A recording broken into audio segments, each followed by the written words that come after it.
Assalamualaikum warahmatullahi wabarakatuh.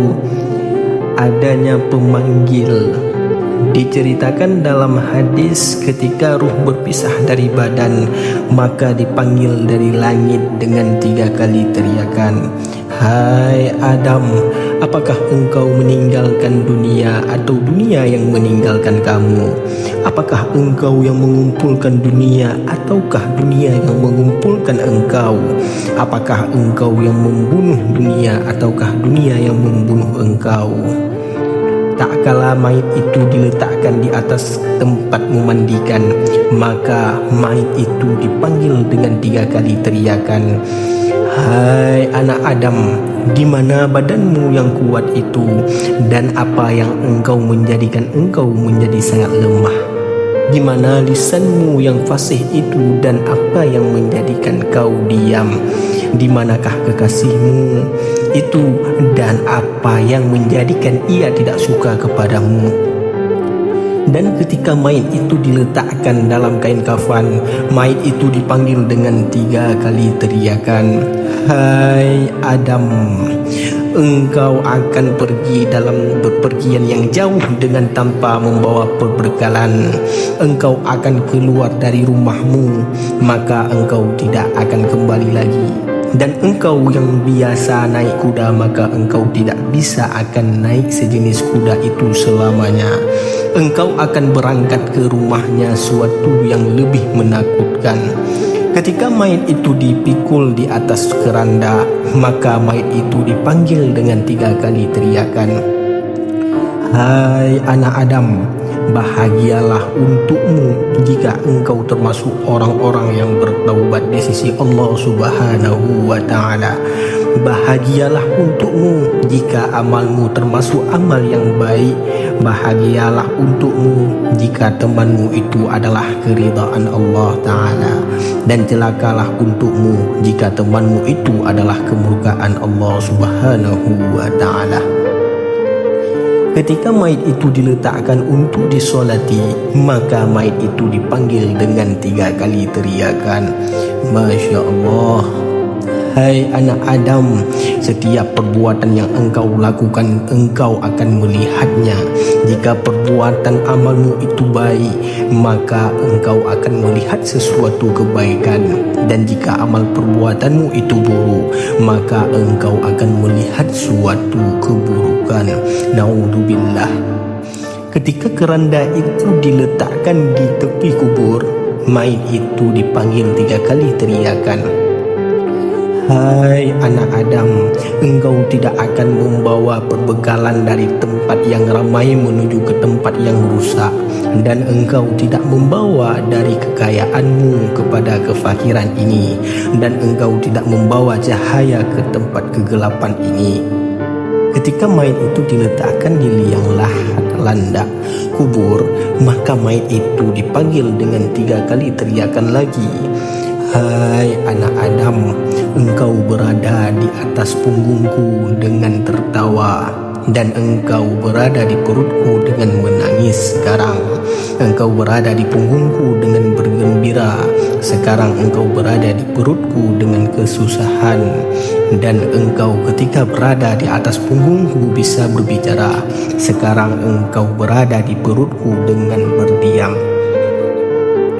Ketika orang-orang berpaling meninggalkan si mayit, maka Allah Subhanahu wa ta'ala berfirman, "Hai hambaku, sekarang engkau tinggal menyendiri dan sendirian, sedangkan orang-orang sama meninggalkanmu dalam gelapnya kubur.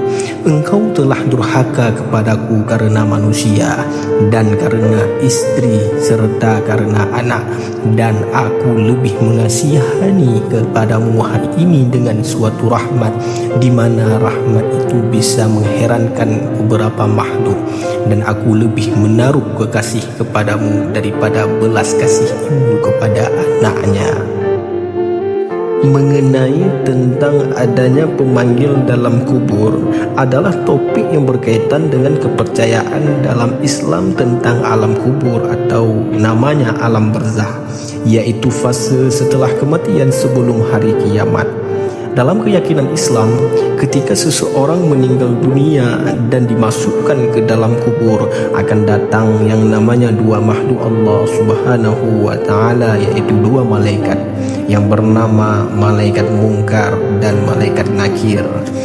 Munkar dan Nakir adalah dua malaikat yang ditugaskan oleh Allah untuk menanyai mayat di dalam kubur, menguji iman dan amalnya seseorang.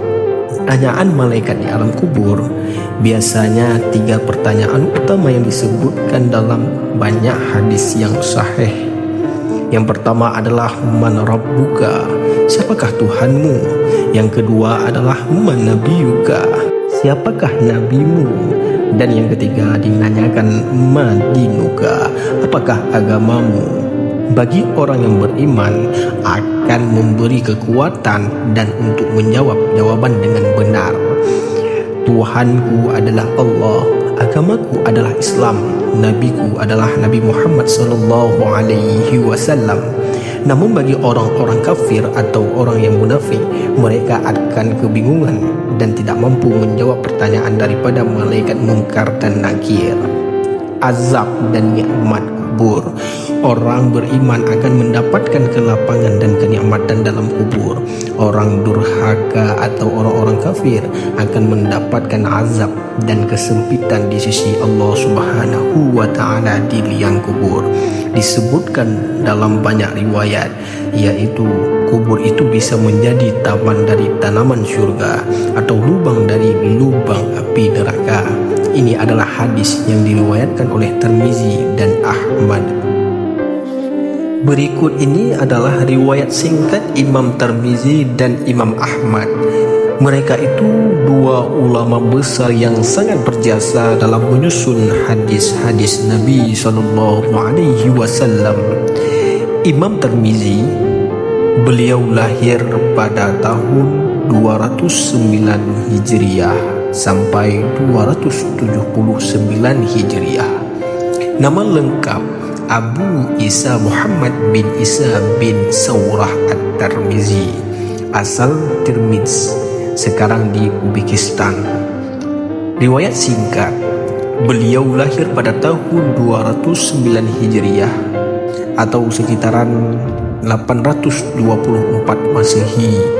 Belajar hadis dari para ulama-ulama besar termasuk Imam Bukhari, itu guru beliau. Memiliki daya hafal dan kecermatan tinggi dalam menilai sanad hadis. Karyanya yang paling terkenal adalah Jami' At-Tirmizi, salah satu kitab Kutubus Sittah, 6 kitab hadis utama. Dalam kitabnya, ia tidak menanyakan hanya meriwayatkan hadis, tetapi juga memberi penilaian hiasan sahih dan lain-lain. Wafat pada tahun 279 Hijriah atau sekitaran 892 Masehi dalam keadaan buta. Dan Imam Ahmad bin Hanbal, beliau lahir pada tahun 164 sampai 241 Hijriah. Nama lengkap Ahmad bin Muhammad bin Hanbal Abu Abdillah Asy-Syaibani. Riwayat singkat, beliau lahir pada tahun 164 Hijriah sekitaran 780 Masehi. Dikenal sebagai ahli hadis dan fikih, juga pendiri mazhab Hambali. Beliau menghafal lebih dari 700.000 hadis. Masya Allah, luar biasa. Gurunya antara lain adalah Imam Asy-Syafi'i, Sufyan bin Uwayniyah. Karyanya yang paling masyhur adalah Musnad Ahmad, memuat lebih dari 27.000 hadis. Beliau sangat sabar dalam menghadapi ujian, termasuk ketika dipenjara karena mempertahankan akidah bahwa Al-Quran itu bukan makhluk. Wafatnya beliau pada tahun 241 Hijriah, sekitaran pada tahun 855 Masehi. Semua ini dikutip dari berbagai kitab-kitab, salah satunya adalah kitab Daqaiqul Akbar. Cuma sekian, wassalamualaikum warahmatullahi wabarakatuh.